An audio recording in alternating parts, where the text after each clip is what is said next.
ہم جب تاریخ کو پڑھتے ہیں تو ایسے کئی شخصیات ہوتے ہیں جن کی شجاعت یا ظلم و استبداد کی داستانوں کا ایک ایک حبہ تک ہم یاد ہوتا ہے، لیکن ان کی دین و مذہب کی تفصیل ہم میں معلوم نہیں ہوتی۔ انہی شخصیات میں سے ایک کا نام چنگیز خان ہے۔ چنگیز خان سلطان جلال الدین خوارزمی کے بعد اپنے بیٹے چغتائی خان کو مکران میں چھوڑ کر خود ترکستان ہوتا ہوا ذی الحج سن 621 ہجری میں 7 برس کے بعد مغولستان اپنے وطن جاتے ہوئے راستے میں جب بخارا پہنچا تو حکم دیا کہ مسلمانوں میں جو شخص سب سے زیادہ عالم اور اپنے مذہب سے واقف ہو اس کو میرے سامنے لاؤ تاکہ میں اس سے مذہب اسلام کی حقیقت و ماہیت معلوم کروں۔ وہاں کے مسلمان علماء کو طلب کر کے ان سے مذہبی مسائل پر گفتگو کرنا چاہتا تھا۔ اس 7 سال کی خونریزی اور ممالک اسلامیہ کی کشت و گرداوی سے چنگیز خان کو محسوس ہو گیا تھا کہ اگرچہ مسلمان اس وقت کمزور ہو گئے ہیں مگر اسلام فی نفس ہی کوئی معمولی مذہب نہیں بلکہ وہ ایک عظیم الشان نظام اور اعلیٰ ترین اخلاقی تعلیمات کا مجموعہ ہے۔ چنانچہ اس کے حکم کی تعمیل میں قاضی اشرف اور ایک جید عالم اس کے دربار میں پیش کیے گئے۔ چنگیز خان کے دریافت کرنے پر ان دونوں علماء نے سب سے پہلے توحید باری تعالیٰ کا عقیدہ بالتفصیل بیان کیا۔ چنگیز خان نے کہا کہ میں اس عقیدے کو تسلیم کرتا ہوں۔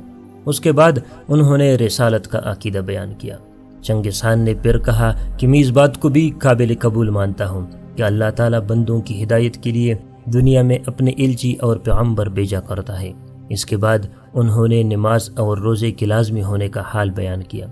چنگیز خان نے کہا کہ اوقات معینہ میں اللہ تعالیٰ کی عبادت بجا لانا اور 11 مہینے کے بعد 1 مہینے کے روزے رکھنا بھی معقول بات ہے۔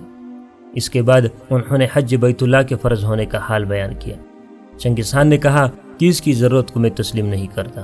چنانچہ قاضی اشرف نے تو چنگیز خان کی نسبت خیال ظاہر کیا کہ وہ مسلمان ہو چکا ہے، لیکن دوسرے عالم نے کہا کہ چونکہ اس نے حج بیت اللہ کا انکار کیا ہے اس لیے وہ مسلمان نہیں ہوا۔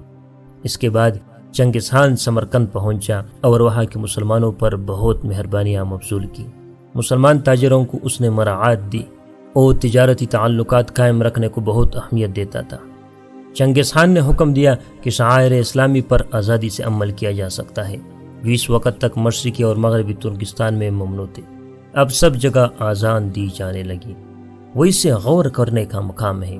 7 برس کے بعد جو فاتح بہت سے اسلامی ملکوں کو فتح کر کے اور لاکھوں کروڑوں مسلمانوں کی خون کی ندیاں بہا کر اپنے وطن کو واپس ہو رہا ہے، اس کا عقیدہ دین اسلام کے مقابل زیر ہو چکا تھا۔